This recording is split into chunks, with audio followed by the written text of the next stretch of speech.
Cleaning the ACE cell is a simple yet important step toward getting the most out of your ACE system. To clean the ACE cell, first turn the ACE system off by adjusting the output level to 0.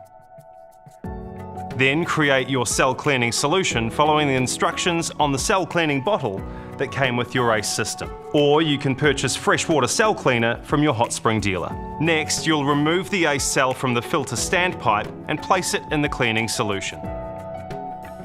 Make sure the cell is completely submerged and allow it to soak for 15 minutes. If after 15 minutes the cell is still bubbling, discard the self-cleaning solution and repeat the process.